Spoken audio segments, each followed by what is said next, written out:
Hey, Scott from mygrowthrings.com here. Here happens to be in a hotel. Through a series of unfortunate events, I got trapped and I thought, well, let's make the best use of this time and let's record a quick video. This video is a little bit different than it might seem on the surface. I'm asking the question, SawStop versus Shopsmith? Not really, but maybe. The point of the video is to discuss their different approaches to how they have chosen to share or not share their intellectual property. This was prompted this week by a great video by Matt over at 731 Woodworks.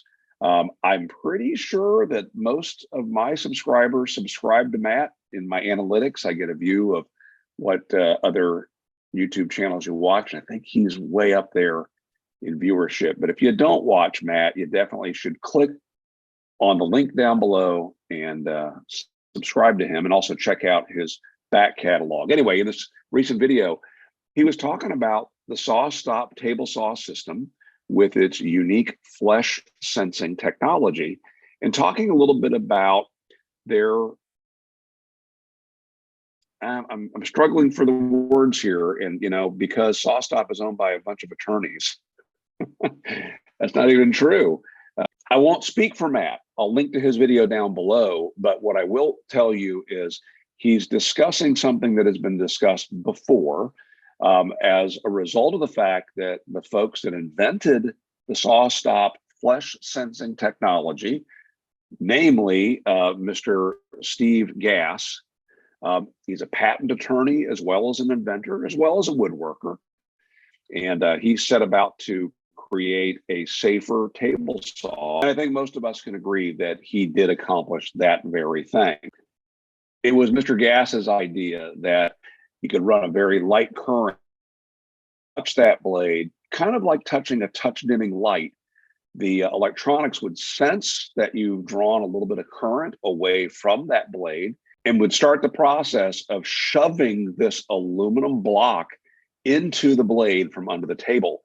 Now, in an appropriately designed table saw, that would cause the blade not only to stop spinning, but to drop below the table. Now, I said, I think we can all agree. Apparently, we don't all agree.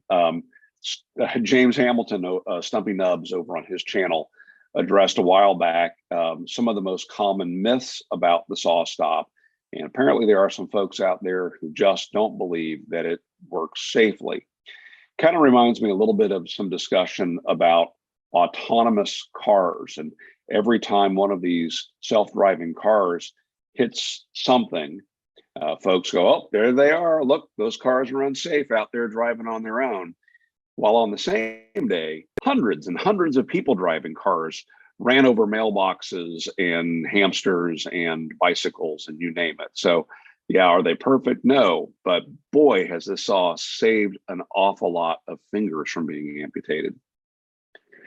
Also, in a recent conversation, actually, it's not even recent, several years ago, on the channel, Fran Blanche and her channel, Fran Lab, she and a guest, Scott, discussed the SawStop technology. And in fact, it was Scott there who triggered the mechanism that you see jammed into that blade.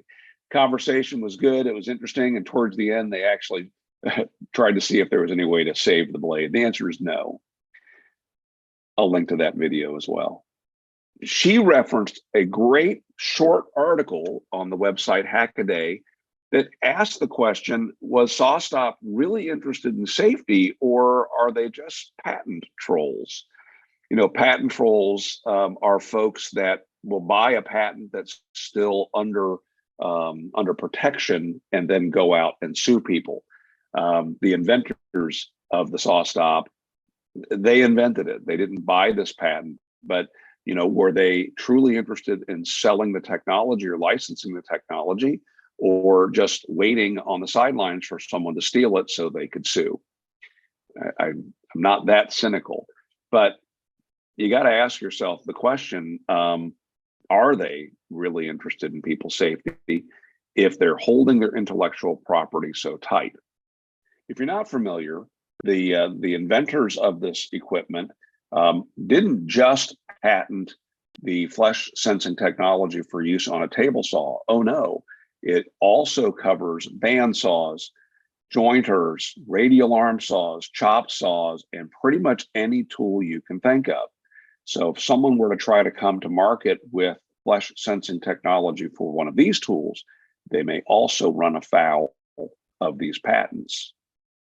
In Fran's video, she talked about how when the engineers at Volvo, in fact, this engineer at Volvo, Niles Bolin, invented the 3-point safety harness or seatbelt, that they made the patents available free to anybody who would be interested in using them. And the question was, why didn't SawStop do the same thing? I would say Matt hit the nail on the head in talking about the fact that we live in a capitalistic country, and the whole point of the patent system is to protect the inventors and allow them to make some profits from their invention before the flood of competitors jump in on the market. But I thought, gee, if we're going to talk about this, why not use an example from the woodworking world? And from my background at Shopsmith, I can tell you a perfect example. In the 1980s, Shopsmith introduced what they called a 5-piece safety kit. Actually, it contained 4 unique safety pieces, one of them being a push block, one of them being a fence straddler. That's a tool that straddles the fence and allows you to get real tight to your blade, to push very narrow ripping through the saw blade, as well as a featherboard and a push stick. Now, if you're looking at those things, you might think, well, I've seen those before. Yes, you have. That's because Shopsmith decided not to enforce their patent as other people began to knock off those accessories. Here's the patents for just 2 of those products, the featherboard and the push stick. And you can see there, Shopsmith Incorporated being the assignee of these products. Now, here's what they look like when they were first launched. They were gray. Previous photos showed them red. That's because as years went by, they decided to go ahead and change 2 things about it. One was the color to make them stand out in the shop a little bit more. And they also assigned another name to it. So if you see the red ones say on them Edgewood. Edgewood is a brand owned by Shopsmith, or was at least a trademark of Shopsmith Incorporated. So here you see those products. Now, simply doing a Google image search of plastic push sticks, I took a screenshot of the first few that showed up on the page, and let's just count them off here. 1, 2, 3, 4, 5. By the way, what am I counting? I'm counting copies of the Shopsmith push stick. 6, 7, 8, 9, 10, 11. There's 11 just in this first snapshot that are copies of the Shopsmith push stick. Now, at least one of these, they went ahead and bothered making something unique. They added some rare earth magnets to this. I kind of like this. I'm going to link to this one in the video description, but I will tell you, one of my concerns about this, and one of the concerns that Shopsmith shared when the competition started coming out with these, is these people did not know how Shopsmith developed this, what plastic should be used, what the flow pattern of that plastic is, so that if the blade would ever contact that push stick, it would basically turn to powder as opposed to snapping in half and becoming shrapnel. This was demonstrated recently. Again, I think Matt did that. Pretty sure Matt did. Let's go on to the featherboard. Now, it's not all of these look like the Shopsmith featherboard. I'll tell you, the ones I'm about to circle absolutely have their roots in the Shopsmith design. First couple are basically the same ones. We'll come back to this one in a moment. Oh my gosh, that one again looks so much. This one maybe at first glance doesn't look like the Shopsmith featherboard because of the angles. And you could say the same of this third one on the second row.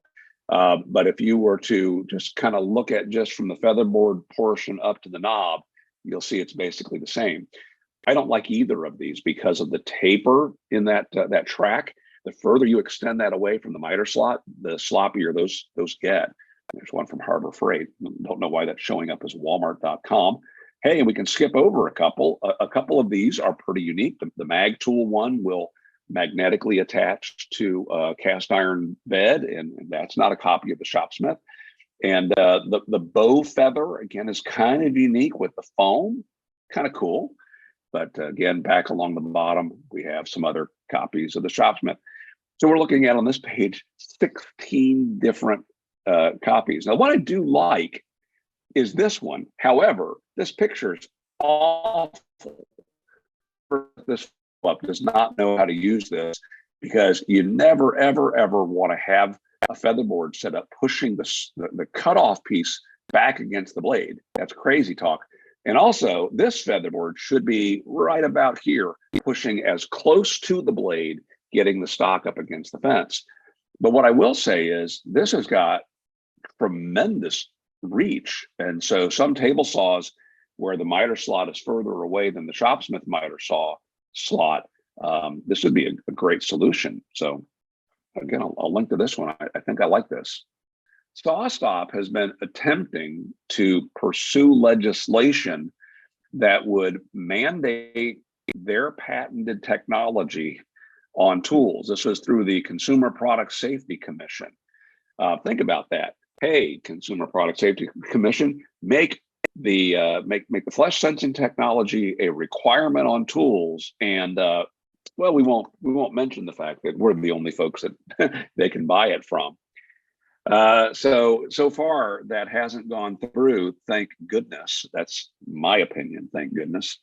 What I will say is SawStop has been very effective clamping down on similar tools that have come into the market, or at least attempted to.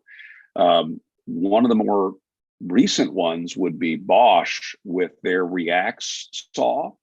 I saw that one demonstrated, and then it was yanked real fast. It's not available. What I really like about their idea is the blade drops below the table, but the blade isn't damaged, unlike the SawStop, where the blade is absolutely destroyed. I hope that as these patents are beginning to expire, that form of the technology will make its way here, because that's very clever. But again, let's think about how you might incorporate something like that if that were mandated onto the Shopsmith machine. Maybe you're familiar with it, maybe you aren't. Let's take a look at some of the functions. Like, for example, the table saw. Now, the table saw, you've got a main table, and then you've got accessory tables, additional support tables. You don't have to use them. There are some operations where I use multiple tables. I just use the main table, but there are times where I do. So here you are, you're cutting along, and well, what's going to happen? Because the blade is fixed on the Shopsmith, it goes round and round, but it doesn't go up and down. What does go up and down is the main table. So one way you might get this thing to work, if it were flesh sensing technology, would be for that table to shoot up.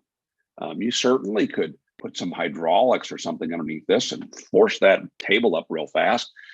Well, besides the fact that you're going to get hit by a saw guard and whatever it is you're cutting, take a look at this configuration here. I've got this table locked in with the rails over to this table, which is firmly fixed to this base. So if this were to shoot up and this one not shoot up, you'll break something. So that's not a great idea. Another idea is, okay, at the very least, what if you could just stop the blade? While I was working at Shopsmith back in the 90s, I got to see the R&D lab working on some tests. They were basically doing some destructive tests to see how they, to determine where the weak links were in the machine, and to see if they could either strengthen the weak links, or were there some parts that were overbuilt that perhaps they could value engineer. And the way that they tested them was they mounted a sanding disc on the machine and a pair of brake calipers just straight off of a car. And they had to use a computer to apply the brake and to not apply them too quickly. And in one test, they had the brake caliper stop it as fast as they could, and it caused the machine to fall over. There's so much inertia built up on that disc and inside that machine that stopping it instantaneously caused it to jolt. So imagine if that's the way they would approach this, you'd have to have your machine bolted to the floor, chained to the wall or something. Otherwise, you're going to have that falling over in your lap. That's not the way. Okay, now think about this.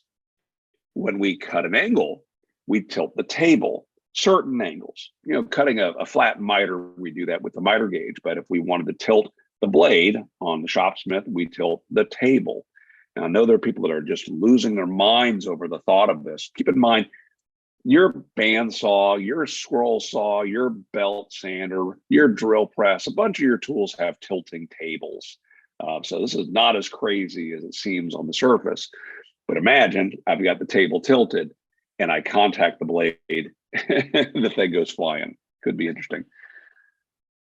Oh, and the shaper. In this case, there's several ways that these can be used. This happens to be what's called the Mark 7, or the headstock is a digital variable speed headstock, and the tables, the machine is tilting both directions of the Mark 7. So the headstock is below the table. It could be that the headstock's above the table in the typical Shopsmith configuration. But if you were to use that technology to where you're going to drive the table up and out of the carriage, the problem is any of the functions where you're doing this, the table would be driven out towards your belly. That would then drive the table right into the shaper cutter. That's not safe. So look, you know, SawStop can do whatever they want. If they obviously didn't want to give away their technology, and they did introduce a tool that works very, very well. Recently, I met a man. I was in his shop purchasing some tools from him, and I noticed he had a beautiful brand new SawStop, and I commented on it. I said, "Has it saved you yet?" He goes, "No, actually, it was a little late." He holds his hand up, and he's missing the first third of 3 of his fingers. Now, I always ask people when I meet them and I see that they've been obviously been injured with their tools, you know, what happened? And he went on to share with me something I've heard over and over and over again. And that is, he said to himself just before he began a cut, he was pushing a jig over a dado blade. He said to himself, "Boy, my hand's awfully close." And more times than not, people say, "You know, I probably shouldn't do this," and then they do. Probably the most important lesson from that is don't do that. If you're feeling tired and you're thinking to yourself, "Gosh, I probably should stop working," stop working. Or if this feels uncomfortable, or this seems a little unsafe, or maybe I shouldn't do it this way, listen to your instincts, dude. Just don't do it.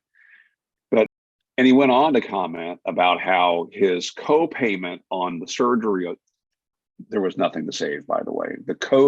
His co-payment on the surgery was $8,000 and his SawStop was $4,000. So obviously he would have preferred making that decision earlier. But look, I'm impressed with the approach that Shopsmith made all those years ago. They prized the people in the woodworking community above their own profits, but they also had a lot less invested in this technology than the folks at SawStop have in theirs. Hey, I want to thank Matt. Thanks for bringing this back into my mind. You know, I've thought about this for years, and it's a very good topic. Make it a great day.